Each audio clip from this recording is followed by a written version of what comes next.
इस एक दूसरे की तरफ आते जाते रहे, लेकिन आर्टिस्ट के कोई बाउंड्री नहीं होती, हर की तरफ गए। इंडिया के रॉकेट पे हमारा भी झंडा लगा हुआ है। जो है उसकी कोई बाउंड्री नहीं होती है। ये इसका क्रेडिट मैं ऑफ कोर्स जो है वो मोदी को दूंगा, तो मोदी को प्रतिवाद नहीं करो, ठीक है। मैं बताऊं, Hard to say yes.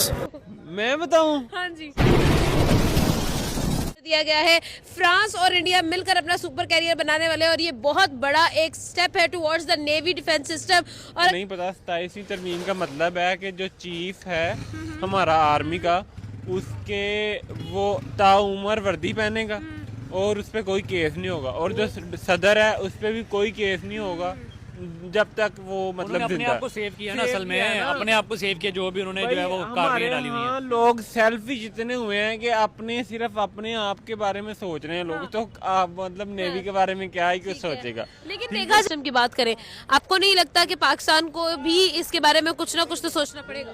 आप टैलेंट की बात कर रहे हैं या आपने पहले पूछा कि नहीं, वैसे टैलेंट क्या होता है, और फिर उसके बाद ये जो आने जाने के अंदर भी रुकावट हो गई ना, पाकिस्तानी आर्टिस्ट वहाँ नहीं जा रहे, इंडियंस भी नहीं आ रहे, तो पहले आते जाते थे थोड़ा, तो अभी रुकावट हो गई। लेकिन it's after all it's all about our politics, whatever is going on, सबको पता है। और जहाँ तक बात रही पॉलिटिक्स कहाँ से, वहाँ से यहाँ से, ये बताएं।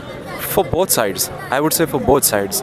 ये कहना बहुत ही अनफेयर होगा कि अगर हम कहें कि इंडिया इज़ समथिंग जिसकी वजह से ये सब कुछ रुका है। But definitely if you'll see, India was the first country, they were the first one जिन्होंने बैन्स लगाए एक्टर्स के ऊपर and everything. And of course I think and still we are not talking about the actors, we are not talking about the industry people. After all the point is that it's all about politics. हम आम लोग कुछ नहीं सोच सकते, ठीक है ना। हमारे वोट दाया, सब कुछ दाया, हर चीज दाया। हम सुबह सोचते हैं सुबह खाना क्या है, दोपहर को क्या खाना है, शाम को क्या खाना है।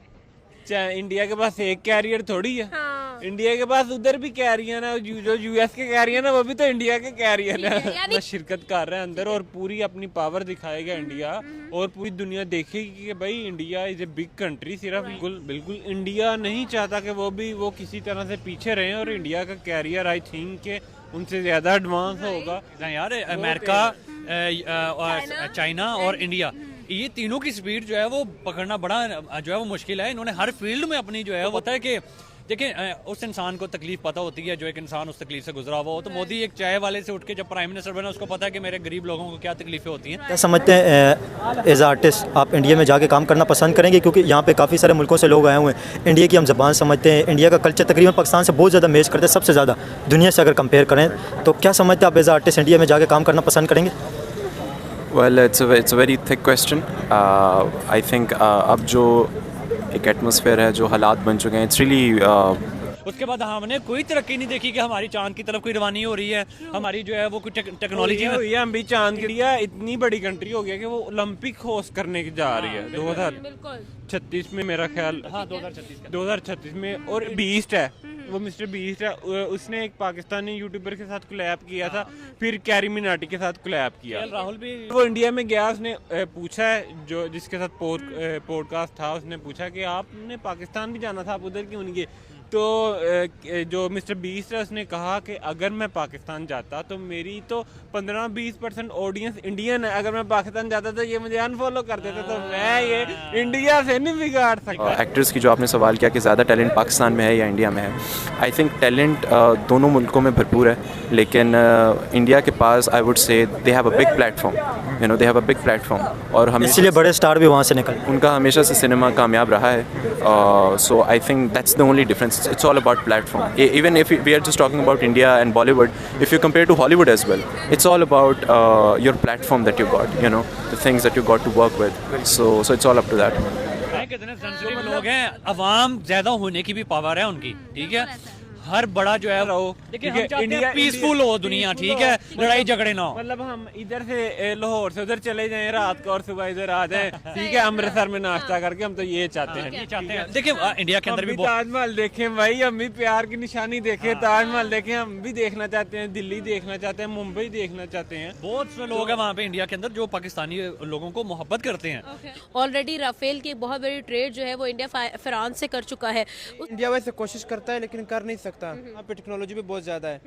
पाकिस्तान में ये कि हमारे पास पैसे ही नहीं है, तो जो ना हमारा इंडिया के साथ कंपेयर नहीं हो सकता। क्यों? साथ में हम लोग बात करेंगे शेख हसीना वाजिद, जो कि एक्स प्राइम मिनिस्टर थी बांग्लादेश की, जिन्होंने अपना असाइलम भारत में लिया था। अब उनके लिए डेथ पेनाल्टी जारी कर दी गई है। क्यों? क्योंकि वो मैन काइंड यानी कि जो ह्यूमन काइंड है उसकी सबसे बड़ी दुश्मन निकली है। और जो प्रोटेस्ट बांग्लादेश में हम लोगों को दिखाई दे रहे हैं, जो दिमागे दिखाई दे रहे हैं, वो सारे के सारे कह लें कि जो हसीना है इनके कहने पर हुए और इन्होंने ही करवाए हैं। और जो एक अनस्टेबिलिटी बांग्लादेश के अंदर नजर आ रही है वो भी इनकी वजह से ही नजर आती है। साथ आया रीजन लेकर देखा जाए तो पहले उन्होंने कहा कि हम पानी बंद कर देंगे पाकिस्तान का, फिर अगर आप देखा जाए तो जो ट्रेड कॉरिडोर है वो अफगानिस्तान ने पाकिस्तान के साथ बंद कर दिया। काफिरों के साथ जो भी जंग होगी वो हम मदद करेंगे आपकी इसमें।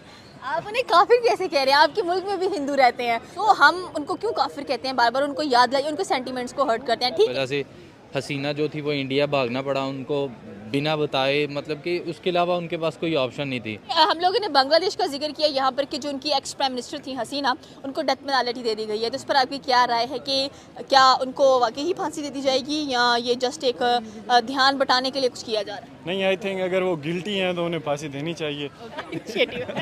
लोगों को उड़ा दो, उड़ा देना कह सकते हैं। वैसे भी आबादी ज़्यादा हो रही है, अफगानिस्तान अपना बच्चा है, वो खेल सकता है अभी हमारे साथ हमारे बच्चों की तरह है वो, हम उसको अच्छी तरह अभी खेलने दे रहे हैं, खेलता रहे, बाकी हम बाद में देख लेंगे जो करना होगा। कि हमें 2025 में तो सिर्फ लाशें दिखाई दे रही हैं। कहीं भी देख लें, किसी मुल्क में भी देख लें, लाशों के अलावा हमें किसी जगह पे कुछ और नज़र नहीं आया। तरक्की ज़रूरी है, जंग ज़रूरी नहीं है। कुछ लोग मर चुके हैं, कुछ जिंदा लाशें घूम रही हैं। बिल्कुल ऐसे ही है, वो ही सीन है कि जो मर गए हैं मेरे ख्याल से वो बेहतर हैं। जो जिंदा लाशें हैं वो तो दिन ब दिन मर रहे हैं। हमके अलर्ट रहना चाहिए, अलर्ट मोमेंट्स होनी चाहिए। बट आप थोड़ा सा टेबल टॉक पर आ जाएं, मामले सुधारें। ब्लास्ट हुए हैं, इतना कुछ हो गया दोनों मुल्कों के दरमियान में, अब ज़रा थोड़ा सा अमन होना चाहिए। बेशक अमन होना चाहिए, अमन से ही सारा कुछ है, अमन से ही तरक्की हैं, अमन से ही अवाम। इंडिया कह रहा है कि अगर जंग होती है तो POK पाकिस्तान इंडिया का है फिर से, यानी कि जो पाकिस्तान के पास कश्मीर है और जो बलूचिस्तान है वो भी साथ में जाएगा।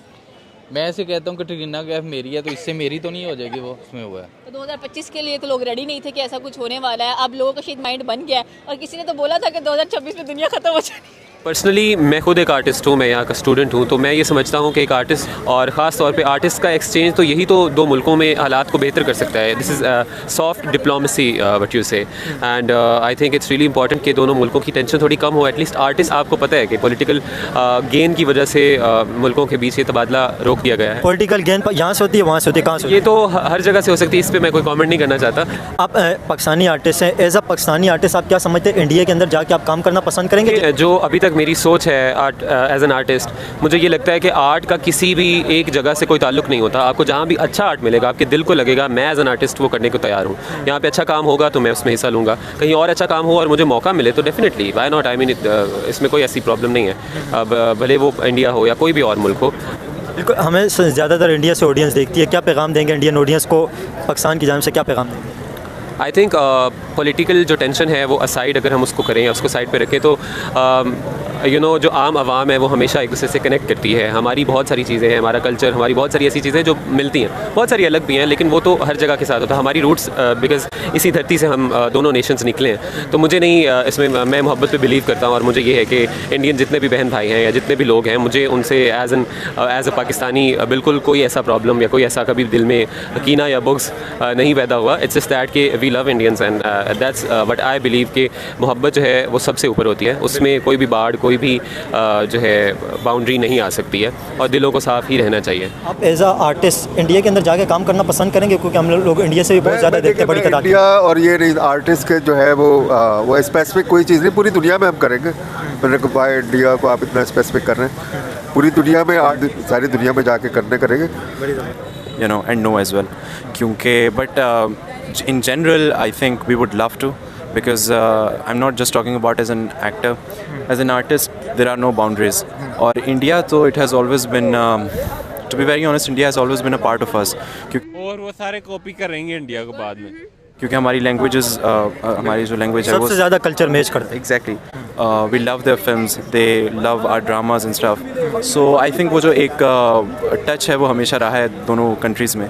वैसे आप क्या समझते हैं, ज़्यादा टैलेंट इंडिया के अंदर है या पाकिस्तानी आर्टिस्ट के अंदर है? जैसे एज ऑडियंस को क्या पैगाम देंगे? हमें ज़्यादातर लोग इंडिया से देखते हैं। पाकिस्तान से हमारा यही पैगाम है that we guys love you so much. It's all about we don't really hate you and the people that you see on social media, जिस तरह से पाकिस्तान या पाकिस्तान की इमेज को या लोगों को दिखाया जाता है, we are not that way. We still watch your movies and everything, songs और all these things have been so similar in between us कि वो एक तरह से merge है एक दूसरे के अंदर, just like I have some friends from India and they online या वैसे मिलते हैं. Online friends from India, I know some of them, so they still tell us कि वो अभी भी हमारे ड्रामास देखते हैं somehow because वहाँ पर हमारे चैनल्स वगैरह बैन हो गए थे, लेकिन I don't know किस तरह से, लेकिन they still watch our dramas. हाँ, पाकिस्तान के ड्रामा इंडिया के अंदर फेमस है, ये बात है.